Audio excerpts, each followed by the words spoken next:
Hello students, this is the Catalyst. Today we are going to discuss about the topic volume and surface area for class 10th. आज हम class 10th के लिए volume and surface area topic को देखेंगे। ऐसे इस topic का use हम क्लास 8, 9, 10 और हायर क्लासेस में भी करते हैं। ठीक है, तो इसमें कुछ बेसिक्स चीज़ों को जो हम क्लास 8 और 9 में पढ़ चुके हैं उन चीज़ों को कैरी करते हुए हम 10th क्लास के टॉपिक पर आएंगे। ठीक है, तो इसमें बेसिकली ज्योमेट्री में हम जो फिगर्स ड्रॉ करते हैं, जो डिफरेंट स्ट्रक्चर्स हम बनाते हैं, उसमें दो तरह के फिगर्स का यूज किया जाता है। एक हमारा होता है प्लेन फिगर, जिसको कि 2 डायमेंशनल या 2D फिगर्स कहा जाता है।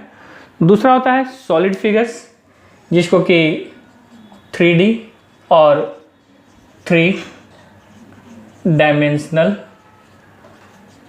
फिगर्स कहा जाता है। ठीक है, दो तरह के फिगर्स हम ज्योमेट्री में ड्रॉ करते हैं, एक 2D फिगर्स और दूसरा 3D फिगर्स। आप ऐसे नाम भी सुने होंगे 3D, जिसमें क्या होता है, जिस चीज़ को हम बिल्कुल सामने महसूस कर सके, जिसका अपना एक प्रेजेंस हो, तो वो हमारा जो है सॉलिड फिगर्स या 3D फिगर्स होता है। तो प्लेन फिगर्स कहने का अर्थ है जिन ज्योमेट्रिकल फिगर्स को हम एक प्लेन सरफेस पर ड्रॉ कर सकें, जैसे आपका different kinds of quadrilateral, triangles, circles, ये सभी figures, line, angles, line segments. ठीक है, जितने भी हम फिगर्स को एक प्लेन सरफेस पर आसानी से ड्रॉ कर लेते हैं, जो कहीं हमारे सराउंडिंग्स में कोई स्पेस ऑक्यूपाई नहीं करता है, वह हमारा 2 डायमेंशनल फिगर होता है, जिसमें दो ही तरह के डायमेंशन का यूज होता है। एक जैसे एक्स एक्सिस और वाई एक्सिस ले लें, तो दो ही एक्सिस के थ्रू हम इसको रिप्रेजेंट कर सकते हैं। वहीं सॉलिड फिगर्स में जाते हैं तो 3 डायमेंशनल, इसमें 3 तरह के डायमेंशंस होते हैं। जैसे अगर हम इस रूम को ही ले लें तो लेंथ, ब्रेथ और हाइट। ठीक है, तो किसी भी प्लेन सरफेस पर हम 2 डायमेंशंस ले सकते हैं, एक्स एक्सिस, वाई एक्सिस ले सकते हैं। लेकिन जब तीसरे की बात आती है, तो चूंकि इसमें तीनों जो हमारे डायमेंशंस एक दूसरे पर परपेंडिकुलर है, तो डेफिनेटली 2 को तो हम प्लेन सरफेस पर जो है रिप्रेजेंट कर सकते हैं, ड्रॉ कर सकते हैं, लेकिन तीसरा जो है वो हमारे एक्सटर्नल पोर्शन में चला जाता है।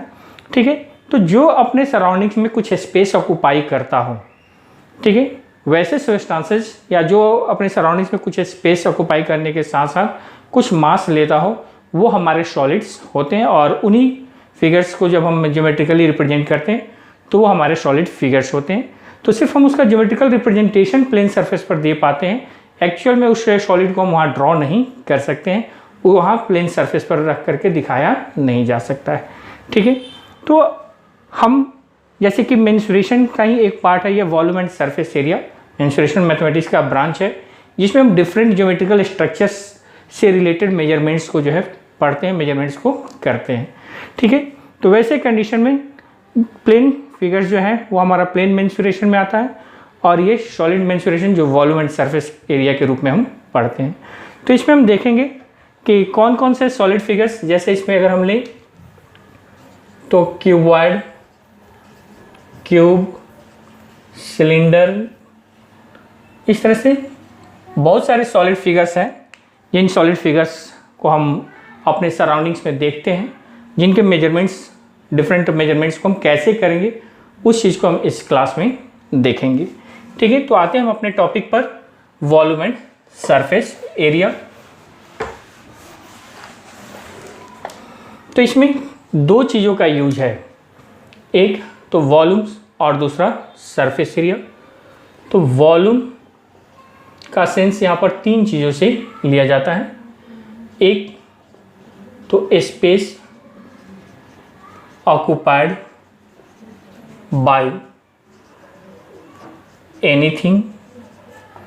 किसी भी चीज़ को जब हम कहीं रखते हैं तो वो अपने सराउंडिंग्स में कितना स्पेस ऑक्यूपाई करता है, वह स्पेस जो है वह उसके वॉल्यूम्स को डिनोट करता है। ठीक है, दूसरा इसमें है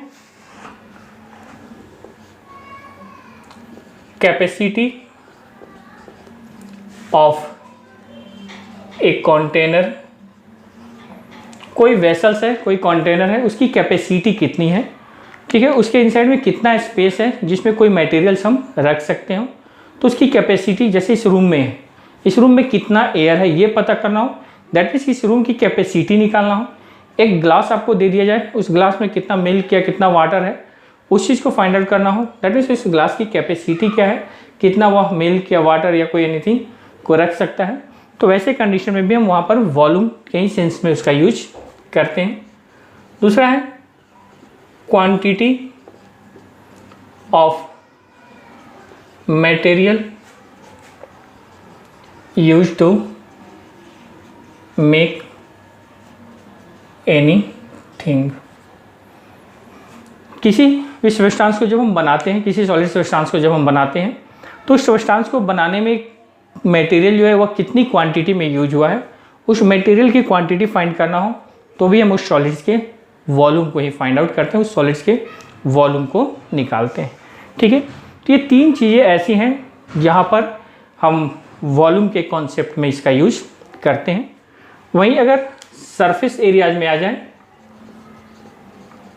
सरफेस एरिया, तो सरफेस एरिया कहने का अर्थ है कि जिस सब्सटेंस को हम ले रहे हैं उस जिन मतलब कि सरफेसेस से बना, चाहे वो सरफेस हमारा प्लेन हो या फिर कर्व हो।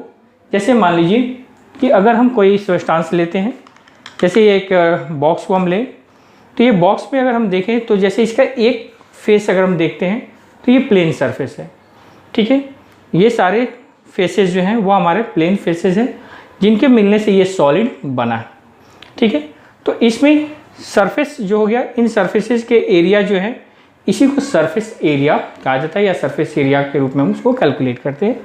तो इसमें दो तरह के सरफेस का हम यूज करते हैं, एक कर्व्ड या लेटरल सरफेस एरिया। कर्व्ड या लेटरल सरफेस कहने का अर्थ है कि लेटरल मतलब कि पार्श्व, वर्टिकल पोर्शंस। ठीक है, तो यहाँ पर नॉर्मली हम कह सकते हैं कि और वर्टिकल फेसेस। किसी भी ऑब्जेक्ट को जब हम कहीं रखते हैं, कहीं प्लेस करते हैं, तो उसका वर्टिकल, जैसे इसी को अगर रखते हैं तो इसका वर्टिकल फेस ये हो गया, तो ये हमारा कर्व सरफेस होता है क्योंकि ये कई जगहों पर बेंड है।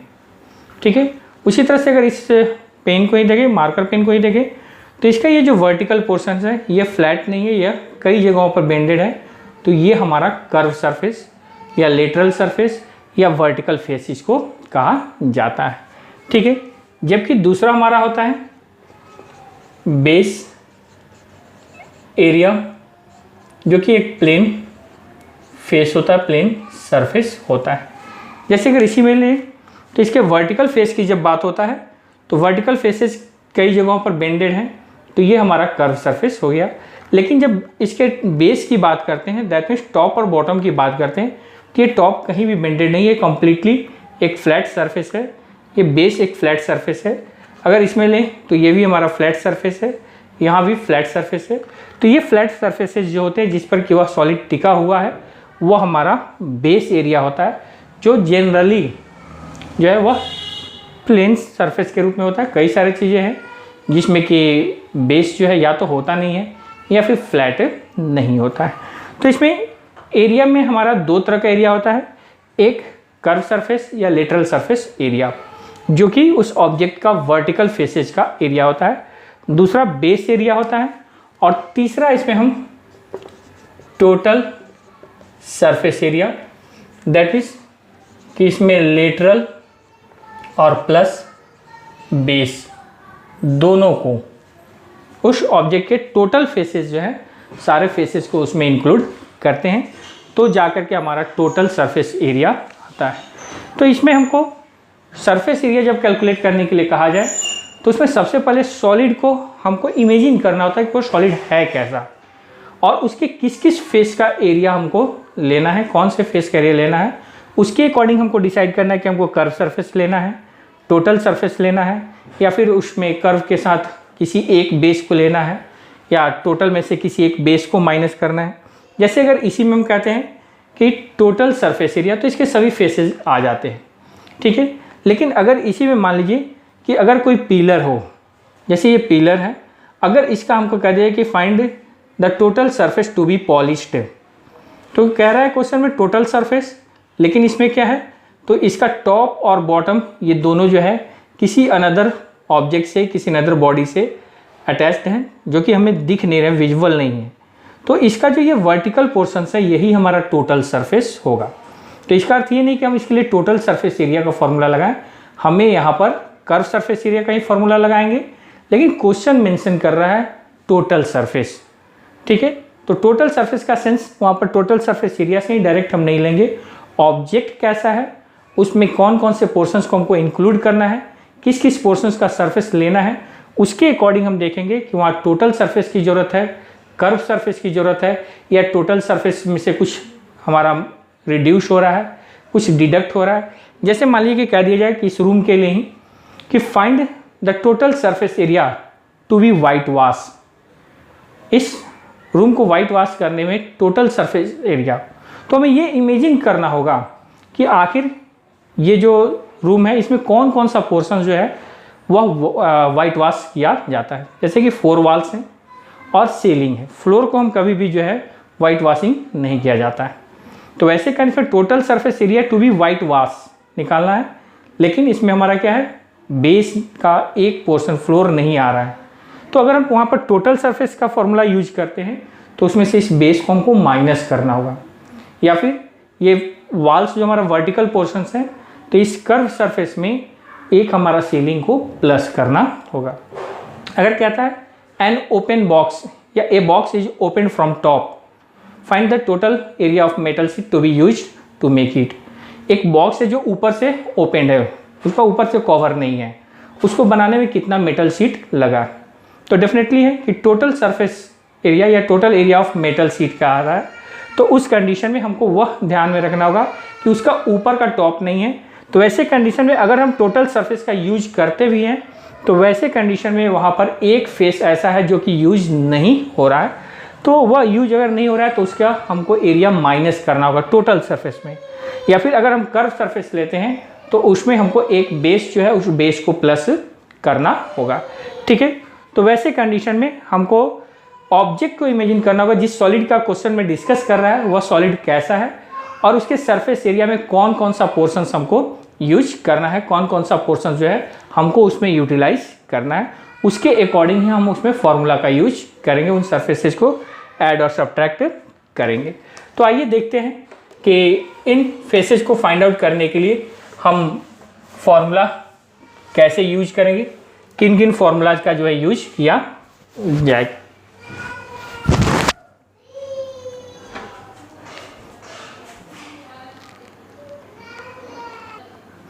तो आइए देखते हैं कि डिफरेंट सॉलिड्स जो हमारे रेगुलर सॉलिड्स हैं उन सॉलिड्स में हम सरफेस एरियाज या उनके वॉल्यूम्स को कैसे मेजर करेंगे। तो सबसे पहले इसमें हम लेते हैं क्यूबॉइड, जिसके बारे में ऑलरेडी आप जानते हैं कि क्यूबॉइड में 6 रेक्टेंगुलर फेसेस होते हैं। ठीक है,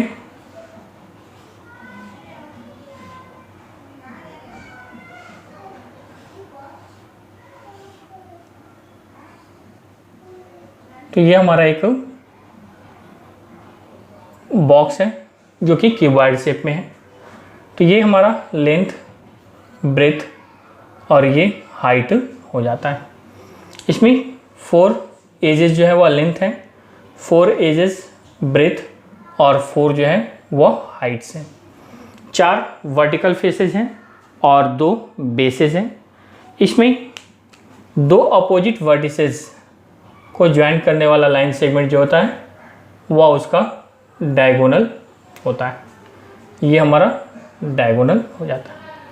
तो ऐसे कंडीशन में अगर इसमें हम कर्व सरफेस एरिया या लेटरल सरफेस एरिया लेते हैं तो लेटरल सरफेस एरिया या कर्व सरफेस एरिया के लिए ये कॉन्सेप्ट आपको ध्यान में रखना होगा कि इसमें perimeter of base into height का यूज करेंगे। तो पेरीमीटर क्या होता है, रेक्टेंगुलर होता है, तो 2 into L plus B into H height जो है वहाँ पर यूज हो जाएगा। या इसको हम अगर रूम के सेंस में लें तो एरिया ऑफ 4 वॉल्स भी कह सकते हैं। किसी भी रूम के 4 वॉल्स का एरिया निकालना हो तो वहाँ पर सी एस है। चूँकि 4 वॉल्स हमारा क्या है, कर्व फेसेस है, चूँकि 4 जगहों पर ये बेंडेड है, वर्टिकल पोर्शन है इस रूम के लिए, तो वहाँ पर सी एस ए का फॉर्मूला ही अप्लाई होगा। टी एस ए टोटल सरफेस एरिया, तो उस कंडीशन में अगर लें तो 6 फेसेस हैं जिसमें से 2 फेसेस पेयर के रूप में हैं, तो 2 हमारा फ्लोर और टॉप जो है तो 2 इंटू एल बी। फिर अगर लेफ्ट पोर्शन को लें तो 2 into L H plus 2 into B H, that means 2 into L B plus B H plus L H, ये हमारा टोटल सरफेस एरिया हो जाता है। तो वहीं पर डायगोनल तो root under L square plus B square plus H square, और वॉल्यूम अगर निकालना हो तो volume is equal to area of base into height का यूज करेंगे, तो area of base L into B हो गया और हाइट एच। तो वॉल्यूम के लिए हमारा ये फॉर्मूला हो जाता है। तो एक क्यूबॉइड, जैसे अगर इसी को लें तो ये हमारा एक क्यूबॉइड शेप है। अगर सिर्फ इसका हमको ये वर्टिकल पोर्शंस निकालना हो तो सी एस ए का फॉर्मूला लगाएंगे। अगर इस वर्टिकल के साथ टॉप और बॉटम दोनों निकालना हो टी एस ए का फॉर्मूला लगाएंगे। अगर इनकेस मान ली कि इसमें से हम ये वर्टिकल और ये पोर्शन लेना, जैसे चारों वॉल्स और सेलिंग को लेना हो, तो इस सी एस ए में एक बेस एल बी को हमको प्लस करना होगा। ठीक है, 2 into L plus B into H है, एक एल बी हमको प्लस करना होगा। या फिर मान ली कि एक ओपन बॉक्स है, ठीक है, उसमें मेटल शीट निकालना है, तो उसके 4 वर्टिकल पोर्शंस हो गए और एक बेस हो गया, बेसमेंट हो गया, तो प्लस एल बी। या फिर ये टोटल फेसेज जो हैं, जो 6 फेसेज हैं, इसमें से एक फेस को हमको माइनस करना होगा। तो यही ध्यान में रखना है कि अगर 4 या वर्टिकल फेस सिर्फ निकालना है तो C S A, vertical face के साथ टॉप और बॉटम दोनों बेसेज निकालने हैं तो टी एस ए। अगर उनमें से किसी एक पोर्शन को छोड़ना है तो जिसको छोड़ना है उसको हम टी एस ए में से माइनस कर लेंगे, या फिर जो वर्टिकल पोर्शंस के अलावा एक बेस हम यूज कर रहे हैं उसको सी एस ए में प्लस करके कर सकते हैं। डायगोनल्स, ये इसमें क्यूबॉइड का सबसे लॉन्गेस्ट एज होता है, लॉन्गेस्ट पोर्शंस होता है, ठीक है, जिसको कि root under L square plus B square plus H square से करते हैं। तो इसको अगर हम लें तो इसमें जैसे लें तो इस डायगोनल को निकालने के लिए हम इस डायगोनल को जोड़ देते हैं, तो ये हमारा डायगोनल हो गया, ये वर्टिकल हाइट हो जाता है जो कि यहाँ पर एक 90 डिग्री बनाता है, और ये हमारा इस क्यूबॉइड का डायगोनल होता है, ये हमारा एच हो गया। तो ये हमारा पोर्शंस क्या होगा, root under L square plus B square हो जाता है। तो डायगोनल को जब हम निकालेंगे तो D square is equal to H square plus root under L square plus B square का होल स्क्वायर। तो H square plus L square plus B square, यहाँ से जब हम स्क्वायर हटाएंगे तो इधर आकर के ये रूट हो जाता है, root under L square plus B square plus H square. तो इस तरह से एक क्यूबॉइड का डायगोनल निकाला जा सकता है। जैसे इस रूम को ही लें तो इस रूम का डायगोनल निकालने के लिए पहले बेस का डायगोनल निकालना होगा। तो बेस का डायगोनल क्या हो जाएगा, क्योंकि रेक्टेंगल है तो root under L square plus B square, एक साइड हमारा ये हाइट हो जाता है और फिर तब ये डायगोनल्स हम निकालते हैं। तो इस तरह से हमारा डायगोनल का ये फॉर्मूला आता है। दूसरा इसमें है कि उसका क्यूबॉइड का वॉल्यूम, मतलब कि इसका वॉल्यूम निकालना हो तो एरिया ऑफ बेस रेक्टेंगल है तो एल इंटू बी और इंटू हाइट एच का यूज किया जाता है। ठीक है, अगर इसको बनाने में कितना, अगर ये सॉलिड है तो इसको बनाने में कितना मटेरियल लगा है तो वही वॉल्यूम ही निकालेंगे। इसमें अगर इसकी कैपेसिटी बताना हो कि इसमें कोई चीज़ कितनी क्वांटिटी में रखा जा सकता है तो वहाँ भी हम वॉल्यूम को ही निकालेंगे। ठीक है, तो इस तरीके से जहाँ भी कैपेसिटी या उस चीज़ को बनाने में जो मटेरियल लगा है उस मटेरियल की क्वांटिटी निकालना हो तो फिर हम वहाँ पर वॉल्यूम का यूज करेंगे। ठीक है, नेक्स्ट इसमें अगर देखें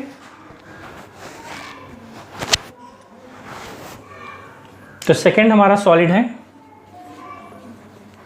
क्यूब, जिसमें 6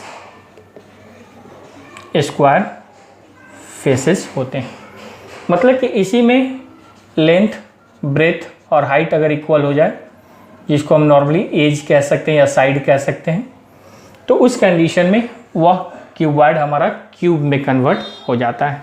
ठीक है, तो क्यूब और क्यूबॉइड में सब कुछ सिमिलर होता है, सिर्फ एल, बी, एच तीनों की जगह पर एज को हम प्लेस कर देते हैं। तो सी ए से तो 4 वर्टिकल फेसेस, 4 स्क्वायर, तो एक स्क्वायर का एरिया ए स्क्वायर, 4 साइड्स हैं 4a स्क्वायर। टी ए से तो ऑल 6 फेसेस, तो एक स्क्वायर का ए स्क्वायर, तो 6 फेस का 6a स्क्वायर। डायगोनल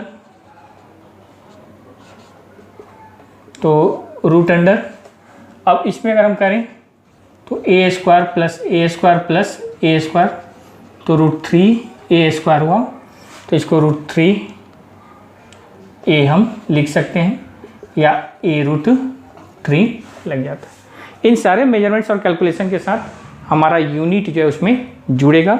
ये ध्यान में रखेंगे कि एरिया से रिलेटेड कुछ भी होगा तो उसमें यूनिट जो होगा वह स्क्वायर में होगा, और वॉल्यूम से रिलेटेड जो होगा उसमें यूनिट जो होगा वह क्यूब में होगा। बाकी जो डायमेंशंस होंगे उसमें यूनिट जो है, डायमेंशंस कहने का अर्थ है लेंथ, ब्रेथ, हाइट वगैरह जो है, तो उसमें यूनिट हमारा सिंगल टर्म के रूप में होगा। जैसे सेंटीमीटर है तो एरिया अगर निकाल रहे हैं तो सेंटीमीटर स्क्वायर में होगा, वॉल्यूम निकाल रहे हैं तो सेंटीमीटर क्यूब में होगा। ठीक है, उसी तरह से वॉल्यूम तो a इंटू ए, तो ये a क्यूब हो जाता है, जहाँ पर a क्या है, एज, या इसको एज और साइड हम कह सकते हैं। ठीक है, तो ये क्यूबॉइड और क्यूब निकालने के लिए हमारा फॉर्मूला हो जाता है। नेक्स्ट इसमें अगर हम दें तो नेक्स्ट हमारा सॉलिड जो है वह है राइट सर्कुलर सिलेंडर।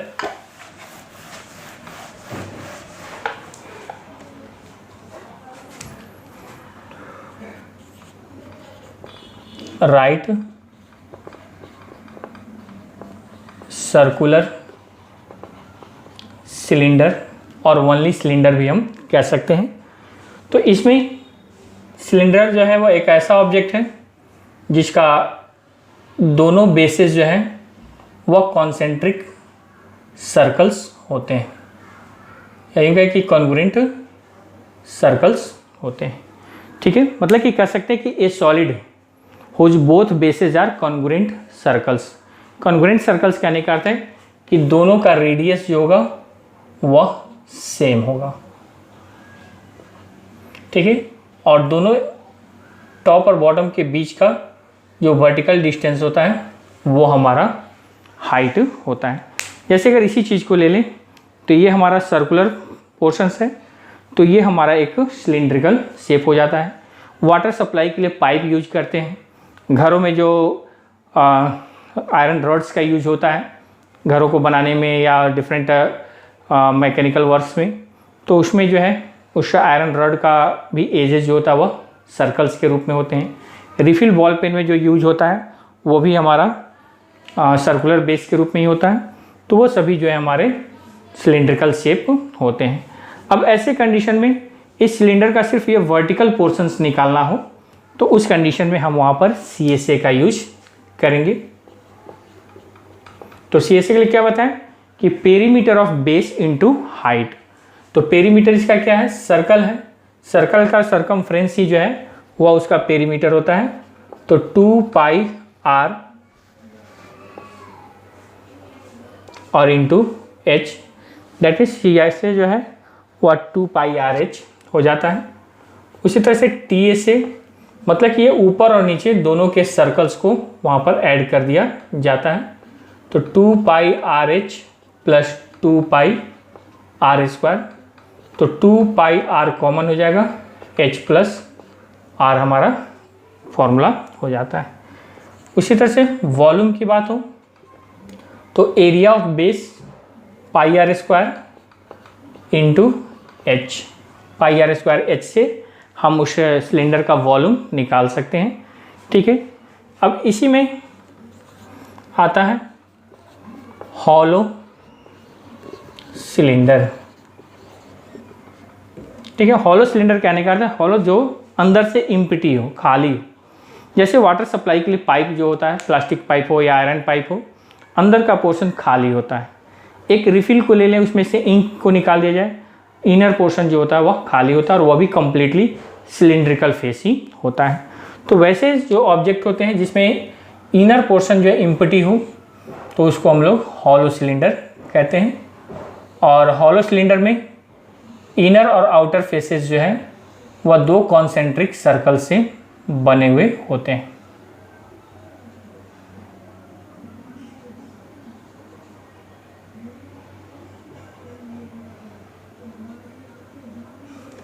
ठीक है, तो इनर पोर्शन का रेडियस अलग होगा और आउटर पोर्शन जो है उसका रेडियस अलग होगा। ये दोनों के बीच का ये जो थिकनेस है वह इन दोनों के डिफरेंस के बराबर होता है, जबकि दोनों का लेंथ जो होता है, हाइट जो होता है इनर और आउटर फेसेस का, वह दोनों के लिए सेम होता है। तो वैसे कंडीशन में इनर CSA अगर सिर्फ अंदर का ये वर्टिकल पोर्शंस निकालना है तो 2 पाई इनर रेडियस, और अगर आउटर निकालना है आउटर CSA तो 2 पाई एक्सटर्नल रेडियस इंटू हाइट। लेकिन अगर TSA टोटल सरफेस एरिया निकालना हो तो मतलब इसमें आउटर सरफेस, इनर सरफेस और ऊपर और नीचे जो दो ये रिंग शेप बनता है,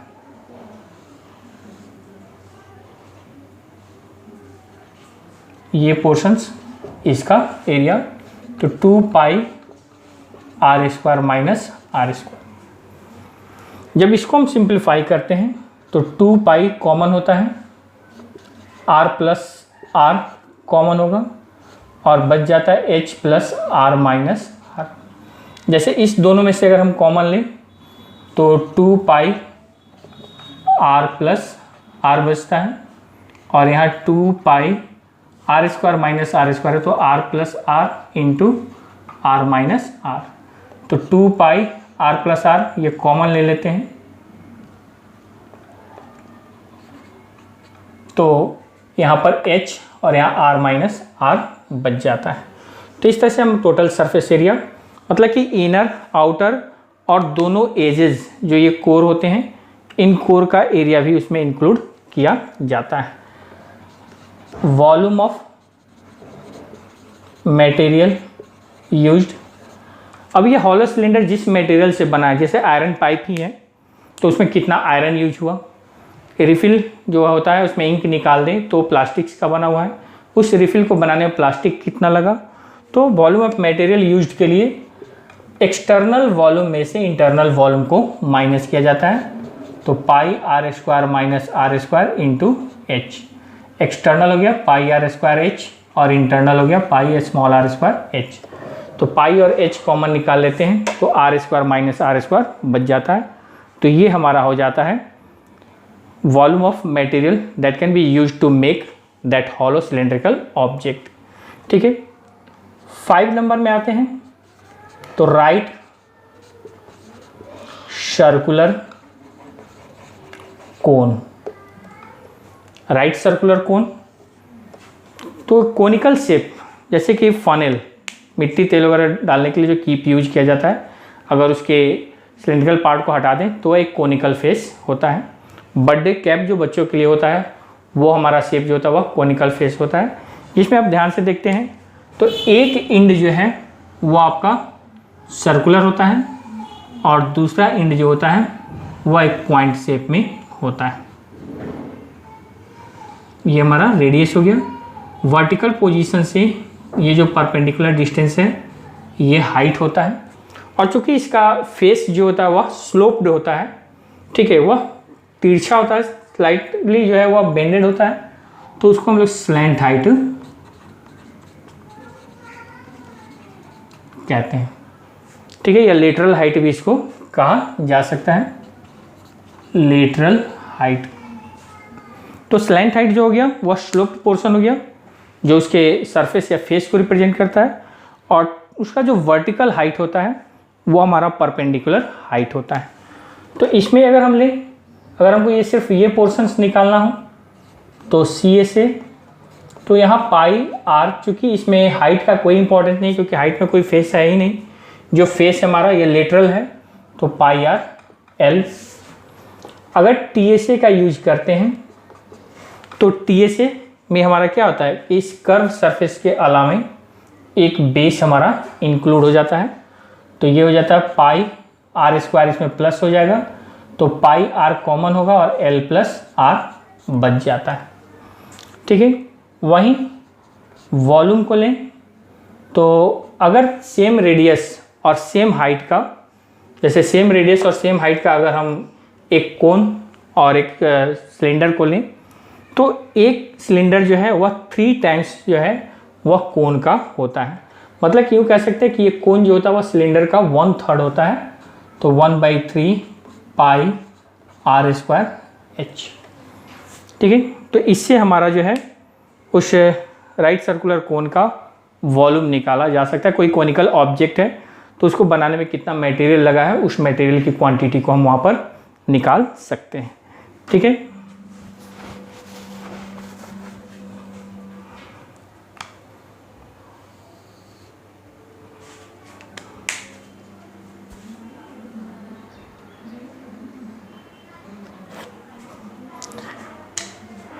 अब इसमें आते हैं स्फीयर। तो it is a solid in which no any flat surface having no plane surface. इसमें कोई प्लेन सरफेस नहीं होता है। जैसे फुटबॉल, क्रिकेट बॉल, ये सब जो हम लोग देखते हैं ये सभी हमारे क्या हैं, तो स्फीयर होते हैं, स्फेरिकल बॉडी कहा जाता है।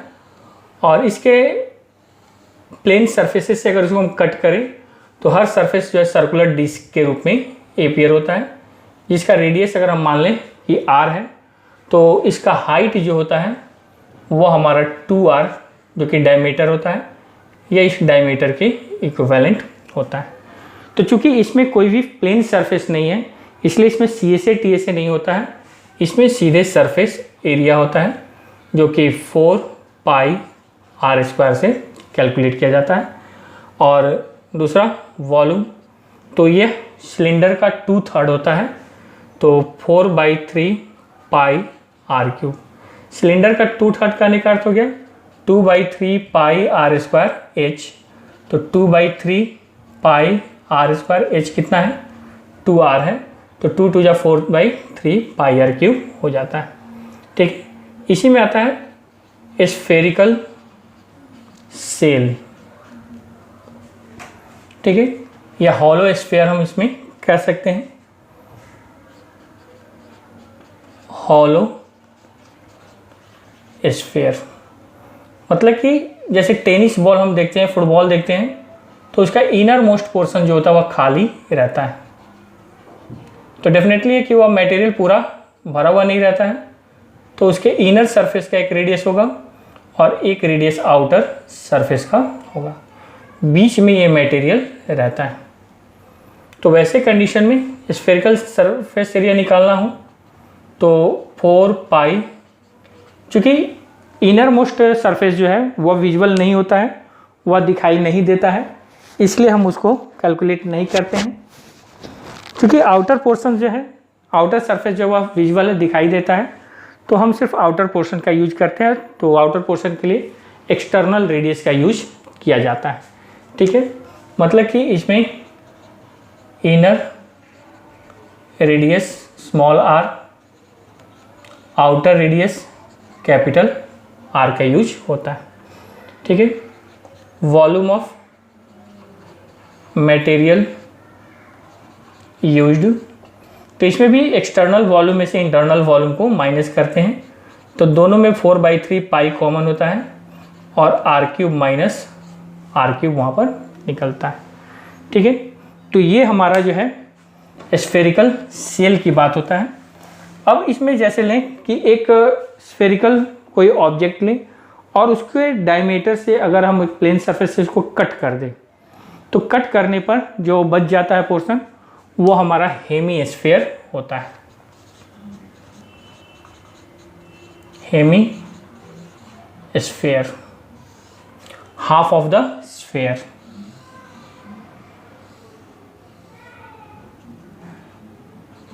तो इसमें आपका ये एक कर्व पोर्शन और एक ऊपर फ्लैट पोर्शन होता है। तो इसमें आपका CSA, तो हाफ ऑफ द स्फीयर, तो 2 पाई r स्क्वायर। TSA लेते हैं तो ऊपर का एक सर्कुलर पोर्शन से इसमें आपका ऐड हो जाता है, मतलब कि पाई r स्क्वायर ऐड हो जाएगा, तो 3 पाई r स्क्वायर। और वॉल्यूम लें तो स्फीयर का हाफ, 4/3 का 2/3 पाई r क्यूब हो जाता है। अगर इसी में हेमी स्फेरिकल सेल हो, ठीक है, जिसको कि हम बॉल शेप भी कह सकते हैं, इसमें आपका एक इनर और एक आउटर पोर्शंस होता है। तो इनर रेडियस को अगर हम स्मॉल r और आउटर को कैपिटल R से रिप्रेजेंट करें, तो इसमें आपका inner CSA 2 pi r square, outer CSA तो 2 pi outer radius square. Total surface area लेना हो तो 2 pi r square plus inner 2 pi small r square. और इसमें क्या हो रहा है, ऊपर एक रिंग शेप बनता है, तो plus pi r square minus r square. अब इसको अगर हम पाई को कॉमन लेकर के और इसको सिंप्लीफाई करें तो ये हो जाता है pi 3r square plus small r square, ठीक है। वहीं वॉल्यूम ऑफ मटेरियल यूज्ड, तो स्फेरिकल सेल का just half 2/3 pi r cube minus r cube. तो ये हमारे कुछ कॉमन सॉलिड्स हैं, जिसमें कि cube, cuboid, cylinder, hollow cylinder, cone, sphere, spherical shell और उनके हाफ हेमीस्फीयर और हेमीस्फेरिकल सेल। ये हमारे एक रेगुलर सॉलिड्स हैं, जिसमें कि आपका क्यूब, क्यूबॉइड और सिलेंडर क्लास 8 में पढ़ना है, और ये सारे पोर्शन जो हैं वो आपको 9th में पढ़ना है, ठीक है। 10th में इसमें आपका एक टॉपिक जो है वह बढ़ जाता है,